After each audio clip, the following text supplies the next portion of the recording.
So hello everyone, welcome in this video. So आज की video में हम ब्रेक डाउन करेंगे इस मंथली चार्ट को, ठीक है। और बाकी इसके शॉर्टर टाइम फ्रेम भी हम देखेंगे कि उसमें क्या सीन था, किस तरह से चीज़ों को देखा जा सकता था।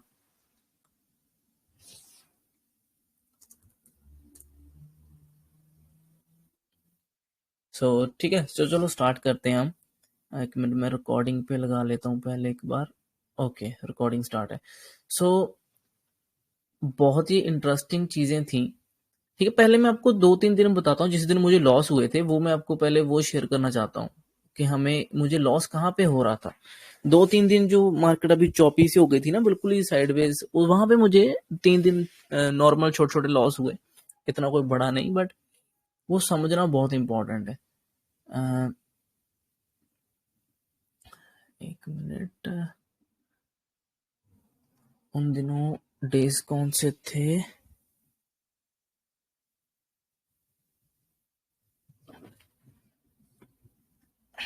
ओके, सो पहले मुझे लॉस हुआ था, आई थिंक,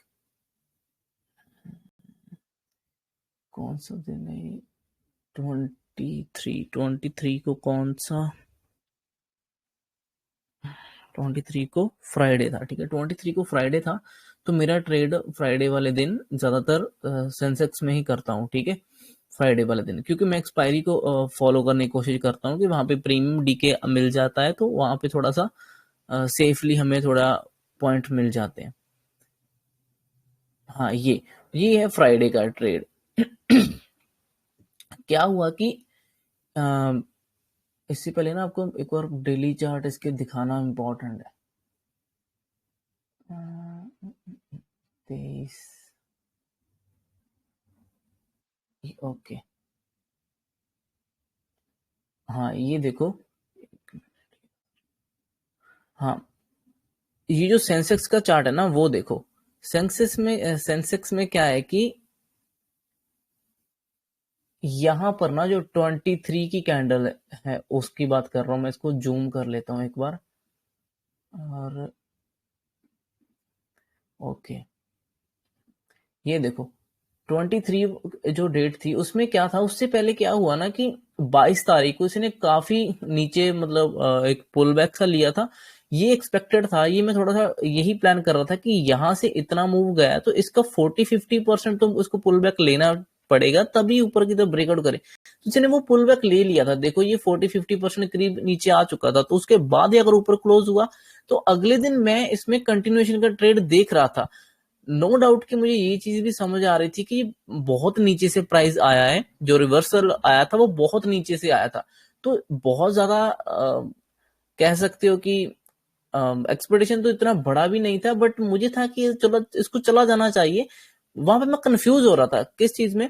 पहली बात में कंफ्यूज ये हो रहा था कि ये बहुत नीचे से ऊपर तक रिवर्स किया था, तो मुझे अगले दिन इतना कॉन्फिडेंस नहीं आ रहा था कि ये फिर ऊपर जाएगा, ठीक है। बट जिस तरह की कैंडल बनी थी उस तरह से मुझे लग रहा था कि ठीक है, इतना ऊपर आया है, और अगर पहले हाफ में साइडवेज हो जाएगा, होल्ड कर लेगा, तो सेकंड हाफ में ये ब्रेकआउट दे देगा और ये फिर से दोबारा एक बड़ी ग्रीन कैंडल यहाँ पे मिल सकती है, क्योंकि बहुत अग्रेसिवली ये मूव आया था।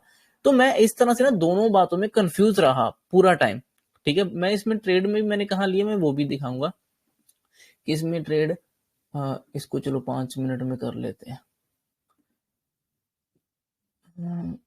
23, हाँ ये देखो, यहाँ पर ट्रेड इसका मैंने पंच किया था। ये ना यहाँ से देखो इतना बड़ा मूव आया उस दिन 22 तारीख को, नीचे 22 तारीख है, और यहाँ पे जाकर यहाँ पे कहीं क्लोज हुआ, ठीक है। तो मैं बिना पुल बैक में इसमें डायरेक्ट बाइंग का ट्रेड तो नहीं लेना चाहता था, क्योंकि वो तो हम प्लान में रखते नहीं। तो उसके बाद ना ये पूरा दिन, पहला हाफ बिल्कुल साइडवेज सा रहा, ठीक है, यहाँ पे पूरा। तो मैं इस ट्रेंड लाइन को फॉलो कर रहा था, ये जो ट्रेंड लाइन आ रही है ना, ऐसे करके फॉलो कर रहा था। जब इसने यहाँ पे ब्रेकआउट दिया ना, तब मैंने एंट्री करी थी, और वो एंट्री मेरी 12 बजे ही थी, 12 बजे के बाद ही थी, मतलब कि सेकंड हाफ कह सकते हो। कि मेरे माइंड में था कि चलो सेकंड हाफ शुरू हो गया, अब भाई अगर ब्रेकआउट आता है तो यहाँ पे एक बड़ा मूव आएगा, क्योंकि डायरेक्ट तो मूव आ नहीं सकता था, क्योंकि ऑलरेडी स्ट्रेच था इतना ज्यादा, बिना पुल बैक के और एक्सपेक्टेड नहीं था। यहाँ पे मैं एक बात मेरे माइंड से निकल गई, वो ये कि ऐसा भी हो सकता है कि अगर मार्केट ने पिछले दिन बड़ा मूव किया तो हो सकता है अगले पूरे दिन वो साइडवेज रहे और पूरा दिन होल्ड कर ले और उसके बाद जाकर फिर ब्रेकआउट करे तीसरे दिन, ऐसा भी हो सकता है, कई बार ऐसा भी करती। तो मेरे माइंड से ये निकल गया था, मतलब माइंड में रखा नहीं। अब क्या होता ना कि हर रोज तो आप पैसा बना नहीं सकते, ठीक है, मार्केट कभी ना कभी तो आपको फंसा ही लेती है। हालांकि मेरी जो साइकोलॉजी थी बहुत अच्छी थी, बहुत मैंने परफेक्टली प्लान किया था कि ठीक है मूव आया है, साइडवेज होने के बाद ब्रेकआउट पे एंट्री करूंगा तो ये जा सकता है, ठीक है। अब उस हिसाब से मेरी साइकोलॉजी बिल्कुल परफेक्ट थी, हम ठीक ठाक बैठे थे सही जगह पे, ठीक है। लेकिन दिक्कत कहाँ पे आ रही थी कि ये बहुत नीचे से इतना बड़ा मूव आया हुआ था और इसको इतना मूव मूव को डाइजेस्ट करने के लिए मुझे लग रहा है कि शायद पूरा दिन ही चाहिए था। और मुझे भी ये देखना चाहिए था कि इसको पूरा दिन एक दिन दे देना चाहिए था, ना कि अगले दिन ही वो प्लान करना चाहिए था दोबारा से अपसाइड के मूव के लिए। क्योंकि ये मूव देखो कहां से आया, 72,000 के करीब, 2200 के करीब से मूव आया था और ये क्लोज हुआ था 73,000, मतलब 1000 पॉइंट का इतना बड़ा मूव था। तो 1000 तो ऑन जो एवरेज मूव होते हैं वो नहीं था ना, ये एक्स्ट्रा बड़ा ही मूव था, कह लो कि ज्यादा ही मूव था। इतना मूव नॉर्मली दिनों में नहीं होता, यही मूव अगर 500-600 पॉइंट का होता ना तो अगले दिन हमें फिर से 400-500 पॉइंट की, 600 पॉइंट की कैंडल देखने को मिल सकती थी। जैसे मैं बोलता हूं ना कि एक एवरेज कैंडल होनी चाहिए, अच्छी ग्रीन बड़ी कैंडल होनी चाहिए, बट वो एवरेज होनी, ऐसा नहीं कि वो अगर एक ही कैंडल 1000 पॉइंट की हो जाएगी तो फिर अगले दिन ज्यादा दिक्कत आ जाती है। उतना बड़ा मूव, क्योंकि मार्केट को ऑन एन एवरेज जो कैंडल का साइज होता है उतना ही मेंटेन करना होता है। तो ये एक ही कैंडल इतनी बड़ी बन गई तो अगले दिन चला ही नहीं। यही कैंडल अगर मान लो 600 पॉइंट की या 400 पॉइंट की होती ना तो अगले दिन हमें आराम से 400-500 पॉइंट की और कैंडल मिल जाती और ये दो कैंडलों में पूरा मूव को 1000 के मूव को मतलब कंप्लीट करता, बट एक ही में हो गया था। ये बात भी, अब देखो क्या है ना कि कितनी बातें याद रख लोगे माइंड में एट अ टाइम, ठीक है, उस टाइम में कितना कुछ ही याद रख लूंगा मैं। तो वहां पे मुझे ये दिक्कत हो गई, तो यहाँ पे मैंने एंट्री करी थी इस ब्रेकआउट पर। हालांकि मैंने ऑप्शन सेल ही किया था, बाय नहीं किया था। इसके नीचे स्टॉप लॉस था, ये थोड़ा सा प्रॉफिट दिखा रहा था, उसके बाद साइडवेज हो गया। मुझे था कि चलो कोई नहीं इसको चल जाएगा, बट इसने बाद में ज्यादा ही डीप लगा दिया, इसमें मेरा स्टॉप लॉस हिट हुआ और उसके बाद ये फिर से रिवर्स हो गया। तो मुझे फिर डाउट आया कि यार ये शायद फालतू में स्टॉप लॉस निकालने के लिए आया होगा। तो मैंने क्या किया, एक स्टॉप लॉस दिया, उसके बाद फिर मैंने ऐसी ट्रेंड लाइन ड्रॉ करना शुरू कर दी, ठीक है। और यहाँ कहीं मैंने एक आध और एंट्री बना ली थी, एक 1:30 बजे के करीब, जब ये कैंडल ऊपर जाकर क्लोज करना शुरू करे ना नीचे से रिजेक्शन। तो यहाँ कहीं मैंने एक ऐसे 1:30 बजे के करीब, एक 1 o'clock के करीब मैंने इसमें एक ऐसी एंट्री बनाई फिर से कि हो सकता है कि अभी एग्रेसिवली ये फिर से ऊपर चला जाए। मुझे यही माइंड में आ रहा था कि 73,000 राउंड नंबर के हम बहुत ऊपर चल रहे हैं, ठीक है, और अभी हम चल रहे हैं 200 पॉइंट, 200-300 पॉइंट के बीच में चल रहे हैं। तो मेरा टारगेट प्लान मेरे माइंड में ये था कि 500 को टच तो करना चाहिए, ये राउंड नंबर 500, 73,500 को टच करना चाहिए। क्योंकि राउंड नंबर हमेशा टच होते हैं, जब 72,000 से निकला तो 75,000 तो डन होता है, बिल्कुल वो आना आएगा ही आएगा। उससे पहले कोई अग्रेसिव कोई सेलर एक्टिव नहीं होगा और जो बायर है वो भी इतना ज्यादा प्रॉफिट बुक करना प्रेफर नहीं करते, हर कोई राउंड नंबर को ज्यादातर पकड़ने की कोशिश करता है। तो मेरे माइंड में भी ये था 73,000 के बाद 73,500 तक तो जाएगा, ये एक मूव मुझे मिल जाता तो मुझे अच्छा खासा प्रॉफिट हो जाता। बट ऐसा हुआ नहीं, इस दिन भी मुझे लॉस हुआ। इसके अगले दिन जो था वो मंडे को था शायद, हाँ मंडे को मैं क्या करता हूँ, मंडे को जैसे मैं प्रेफर करता हूँ कि फिन निफ्टी में ट्रेड करूं, क्योंकि फिन निफ्टी में अगले ही दिन मतलब ट्यूसडे को एक्सपायरी होती है, तो वो मंडे के दिन काफी डीके ज्यादा हो जाता है उसमें। तो डीके कराने के लिए उसको काफी ज्यादा, मतलब ऑप्शन सेलर को बहुत फायदा हो जाता है उसमें अगर सेलिंग करके बैठते हो तो, क्योंकि उनको डीके करवाना होता है ज्यादा। तो उसके लिए मैं फिन निफ्टी को ट्रेड करता हूँ उस दिन। तो मैंने अगले दिन मतलब कि 24 को नहीं 26 को, उसके बाद मैंने फिन निफ्टी का ट्रेड प्लान किया था। फिन निफ्टी में मैंने ट्रेड देखा था, फिन निफ्टी कहाँ है, ये है फिन निफ्टी कहाँ गया, 23, ये देखो 26, हाँ 26 को, ठीक है, 26 को फिर मैंने इसका भी प्लान किया। इसका मैं डेली चार्ट में क्या समझ आ रहा था, मुझे था कि ये इतना बड़ा रिजेक्शन नीचे से आया है और ये 40-50% पुल बैक तो हो ही चुका है इसका ये वाला, और ये अगले दिन इसने होल्ड कर लिया। मुझे था कि ये फिर से अब एक निकला तो ये फिर से मूव अपसाइड दे देगा, क्योंकि ये जो था ना जोन, ये जोन बहुत इंपॉर्टेंट था। बहुत टाइम के बाद इसने अपसाइड ब्रेकआउट किया था और ऊपर होल्ड कर रहा था। तो यहां से मैं बिना कुछ सोचे समझे सिंपल यही प्लान कर रहा था कि ऊपर ही जाएगा ये, और कहीं नहीं जाएगा। मैं यही प्लान कर रहा था क्योंकि ये ट्रेंड लाइन जो फॉलो कर रहा था ये भी ब्रेकआउट थी इसके ऊपर से। देखो ब्रेकआउट किया, फिर रीटेस्ट करनी आई, और रीटेस्ट के बाद एक अच्छी रिजेक्शन की कैंडल दिख रही थी ग्रीन। उसके बाद यहाँ से कंटिन्यूएशन का ट्रेड था, ठीक है, कि कंटिन्यूएशन जाना चाहिए था इसको। मेरा भी यही प्लान था, मैं भी यही प्लान करके बैठा था। और ये जो इसका डब्ल्यू सा बनता हुआ दिख रहा था, इसकी भी ये काइंड ऑफ नेकलाइन थी जो नेकलाइन के ऊपर ही ट्रेड कर रहा था। तो यहाँ पर भी मेरा डेली चार्ट के हिसाब से बाइंग साइड ही प्लान था कि ये इसको जाना चाहिए। मुझे बिल्कुल भी इतना आइडिया नहीं था कि ये इतना ज्यादा मतलब साइडवेज ही कर लेगा फालतू में। तो इसमें क्या हुआ, 26 कहाँ गई, हाँ ये रही 26, ठीक है। तो इसको भी मैं यही कर रहा था, इसको भी मैं वेट कर रहा था, ये ट्रेंड लाइन का, ये ट्रेंड लाइन थी, ठीक है। तो इसका भी वेट कर रहा था कि ठीक है 2 दिन से साइडवेज चल रहा है और ये चैनल ज्यादा दूर तक नीचे तो जाता नहीं है, अपसाइड ब्रेकआउट मिलेगा तो मूव अच्छा आएगा। इसने फिर ब्रेकआउट किया, देखो 12 बजे के बाद, ये 12 बजे के बाद का ब्रेकआउट है, ठीक है। मैंने क्या किया, मैंने इस ट्रेंड लाइन के ब्रेकआउट के पे यहाँ पे कुछ क्वांटिटी एंटर करी, और मुझे था कि इतना दूर से फिर से स्ट्रेच थोड़ा हुआ, एक पुल बैक छोटा ले लेना, इतने मूव का भी एक पुल बैक सा ले ले छोटा सा, फिर अच्छा होगा। तो इसने पुल बैक लिया और फिर इसने बड़ी ग्रीन कैंडल बनाई। देखो कितना परफेक्टली चीजों को बना रहा था, लेकिन फिर भी हमें इसने फंसाया, ठीक है। तो वही ये बात है कि हम हर रोज पैसा नहीं बना सकते, चाहे जो भी हो, इसीलिए रिस्क मैनेजमेंट बहुत इंपॉर्टेंट होता है। इसने इतनी स्ट्रॉन्ग ग्रीन कैंडल बनाई, देखो ठीक है, बिल्कुल ऊपर के पास आकर। तो मैंने यहाँ इस कैंडल के बाद मैंने और क्वांटिटी ऐड कर ली थी, इसके नीचे मैंने स्टॉप लॉस रख लिया था यहाँ पर ही।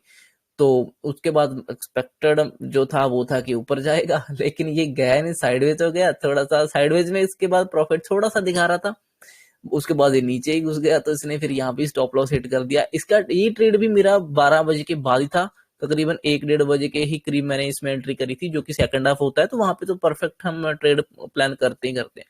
तो वहां पर भी मुझे लॉस हुआ, ठीक है।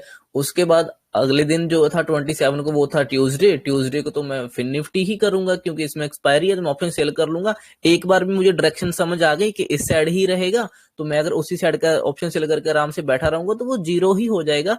ऊपर से जो वो जाए चाहे ना जाए, लेकिन वो जीरो हो जाएगा। मुझे बस एक डायरेक्शन क्रैक करना होता है, डायरेक्शन पकड़ना होता है कि हाँ आज ये इस साइड ही रहेगा, उसके उल्ट मैं सेल करके बैठ जाता हूँ, ठीक है। मान लो कि जैसे मैं प्लान कर रहा हूँ कि मार्केट आज इसके ऊपर ही रहेगी, तो मैं यहाँ कहीं का प्रीमियम सेल करके बैठा रहूंगा पूरा दिन, क्योंकि वो अगर 40-50 पॉइंट भी होगा मुझे वो पूरा मिल जाएगा आराम से, क्योंकि मेरी डायरेक्शन ही सही होनी चाहिए। ऑप्शन सेलिंग में मूव आए चाहे ना आए वो मैटर नहीं करता। अगर ये यहाँ पे साइडवेज होकर भी उस लेवल के ऊपर ही क्लोज कर देता, तब भी मुझे पूरे के पूरे पॉइंट मिल जाते। तो इस तरह से मैं इसमें प्लान कर रहा था कि अब ब्रेक करेगा, क्योंकि 2 दिन से ब्रेक ही नहीं किया था, ठीक है। तो मैं यही इसमें प्लान में था कि ये अब ब्रेक करेगा, तो उससे फिर देखते हैं कि कहाँ जाता है।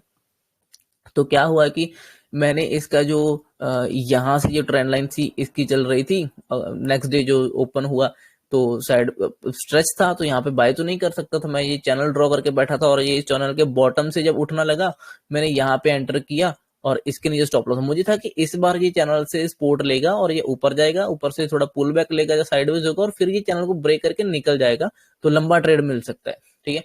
तो इसने क्या किया, चैनल को ब्रेकआउट किया अच्छे से। ब्रेकआउट करने के बाद फिर नीचे आया, थोड़ा सा साइडवेज हुआ, उसके बाद एक मूव मूव दिया इसने यहाँ पे।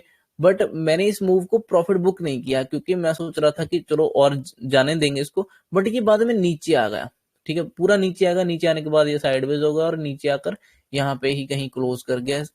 तो इसने फिर हमें कुछ प्रॉफिट खास दिया नहीं, उल्टा इसने लॉस। क्या हुआ ना कि जब इतना मूव आ गया था ना, देखो जब ये यहाँ से ब्रेकआउट का ये मूव आया ना, ये इसमें मुझे प्रॉफिट देख रहा था, तो मैंने बुक तो नहीं किया, क्योंकि मुझे था कि ये ब्रेक कर देगा, 2-3 दिन से होल्ड ही कर रहा है। तो ये उसके बाद फिर नीचे आ गया, इसने फिर से फंसा दिया यहाँ पे। तो मेरा जो स्टॉप लॉस था मैंने वो थोड़ा ट्रेल कर लिया था इनके नीचे। तो जब ये यहाँ पे आकर ऐसे करने लगा, तो यहाँ पे स्टॉप लॉस ना स्पाइक में मेरा हिट हो गया, तो वो निकल गया मेरा ट्रेलिंग स्टॉप लॉस। तो ना यहाँ पे ज्यादा कुछ खास प्रॉफिट हुआ, ना यहाँ पे कुछ ज्यादा कुछ खास लॉस हुआ। तो ये दिन भी ऐसे ही निकल गया, ठीक है। तो अब 3 दिन का ये इतना मतलब फंसा हुआ था, तो बहुत इंटरेस्टिंग था इनको समझना कि अब के क्या कर सकता है। क्योंकि 3 दिन से ना तो ऊपर जा रहा है ना नीचे जा रहा है। तो मैं काफी मतलब एक्टिवली इसको फिर देख रहा था कि अब ये क्या करेगा, इसका नेक्स्ट मूव क्या होगा। ठीक है, तो पहले तो 1 मिनट देख लेता हूँ ये वीडियो।